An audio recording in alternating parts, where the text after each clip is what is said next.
Le conseiller d'État chinois Yang Jiechi a réitéré la position solennelle de la Chine de ne pas accepter ni de participer au cas d'arbitrage en mer de Chine méridionale. Il a élaboré la position de la Chine lors d'un entretien sur la prétendue décision du tribunal arbitral.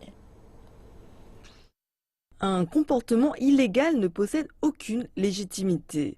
Le conseiller d'État chinois Yang Jiechi a réitéré la position de la Chine sur la prétendue décision du tribunal arbitral sur l'arbitration en mer de Chine méridionale. Le tribunal arbitral sur l'arbitration en mer de Chine méridionale a émis une prétendue décision. Cette décision est illégale et invalide dans tous les sens. Le gouvernement chinois a publié des déclarations pertinentes et un livre blanc déclarant sa position solennelle de fermement s'opposer à l'arbitration et ne pas accepter ni reconnaître la décision. La position du gouvernement central a obtenu un important soutien et une approbation du peuple dans de nombreux secteurs sociaux en Chine. Ils ont exprimé leur attitude univoque de s'opposer à l'arbitration illégale et à maintenir les droits et intérêts souverains en contribuant aux articles et aux points de vue formulés dans la presse, à la télévision, dans les SMS, ainsi que sur les plateformes en ligne comme WeChat et Weibo. Yang pense que l'arbitration est une grande farce politique conduite sous le couvert de la loi et menée par un programme caché. Au travers de l'arbitration, certains pays externes à la région essayent de dénier les droits et intérêts souverains de la Chine. Ils ont même amené d'autres pays dans le scénario pour isoler et discréditer la Chine au sein de la communauté internationale, avec un point de vue pour ralentir le développement pacifique de la Chine. Yang appelle cela se tirer dans le pied. Plus de 70 pays et organisations internationales et régionales ont montré leur compréhension et ont soutenu la position de la Chine. La souveraineté est un argument ultime de la Chine. Aussi grande qu'est la Chine, nous ne pouvons pas nous permettre de donner un seul centimètre de territoire que nos ancêtres nous ont laissé. La souveraineté territoriale de la Chine, les droits et intérêts maritimes en mer de Chine méridionale se sont formés au cours de plus de 2000 ans. Il existe des preuves historiques et légales. Sous aucune condition, elles ne peuvent être abandonnées à cause d'une prétendue décision sans aucun sens.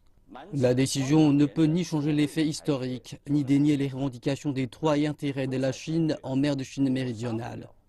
La farce ne peut pas non plus atténuer notre résolution et détermination de maintenir la souveraineté territoriale et droits et intérêts maritimes. La position de la Chine de ne pas accepter ni reconnaître la décision ne changera pas.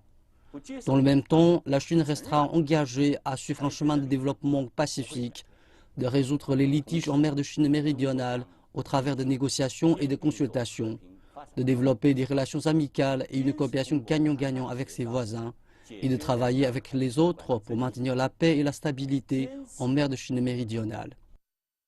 En 2013, les Philippines ont unilatéralement déposé un cas d'arbitration ignorant un accord précédemment signé entre les deux pays. Yang a déclaré que l'initiation du cas d'arbitration va à l'encontre des droits internationaux. Une exigence de base de la loi internationale est que les actions doivent être prises en accordance stricte avec la loi. Le nœud du litige entre la Chine et les Philippines en mer de Chine méridionale est une question de territoire et de délimitation maritime.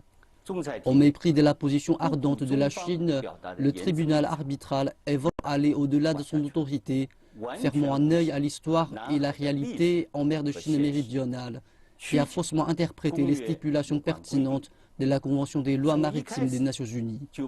Il a dévié cette convention depuis le début et a dépassé et étendu son autorité pour rendre cette décision. Naturellement, une telle décision ne peut qu'être illégale et invalide. Le tribunal ne peut en aucun cas représenter la loi internationale. Il existe toujours moins d'équité et de justice dans le monde. Yang a réitéré que la souveraineté, les droits et les revendications pertinentes de la Chine en mer de Chine méridionale se sont progressivement formés et développés par le peuple chinois au travers des millénaires et ont été gérés par les gouvernements chinois successifs. Dès 1948, le gouvernement chinois a tracé les pointillés en mer de Chine méridionale sur la carte officiellement publiée, affirmant la souveraineté de la Chine sur les îles en mer de Chine méridionale et les droits et intérêts maritimes. En tant qu'État qui a signé la Convention des lois maritimes des Nations Unies, la Chine est pleinement habilitée de ses droits et sa souveraineté et droits et intérêts maritimes sont protégés par la loi internationale et la Convention.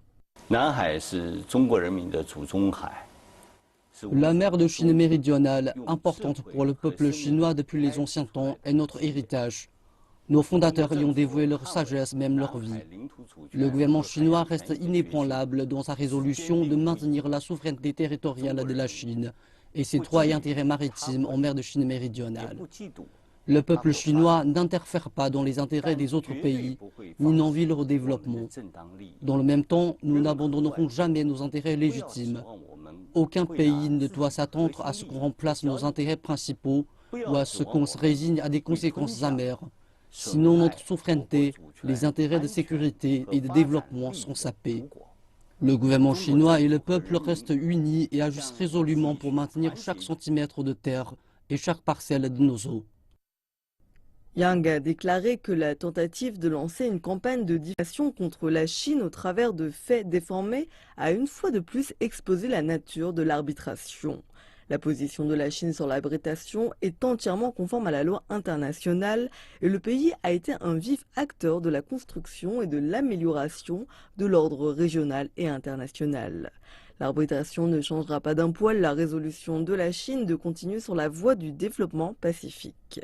La Chine reste engagée à développer des relations amicales avec d'autres pays sur la base des 5 principes de coexistence pacifique et de renforcer la coopération gagnant-gagnant et la connectivité avec ses voisins.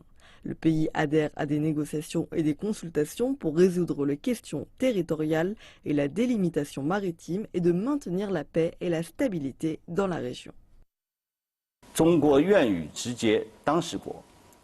La Chine est prête à résoudre les litiges au travers de négociations pacifiques avec les pays directement concernés, sur la base du respect des faits historiques et en accord avec la loi internationale, dont la Convention des lois maritimes des Nations Unies.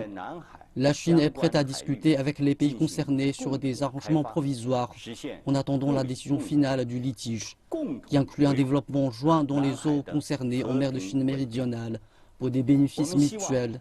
Ensemble, nous pouvons maintenir la paix et la stabilité en mer de Chine méridionale. Nous appelons le nouveau gouvernement philippin de garder à l'esprit les intérêts communs de nos pays, d'avoir une image plus large des relations bilatérales et de résoudre cette question correctement. Tant que la Chine et les Philippines s'engagent à respecter ces principes et possèdent l'esprit de la déclaration de conduite des parties en mer de Chine méridionale, à résoudre les différends au travers de dialogues et de consultations et à améliorer l'amitié et la coopération bénéfique mutuelle, nos relations bilatérales pourront connaître un avenir brillant.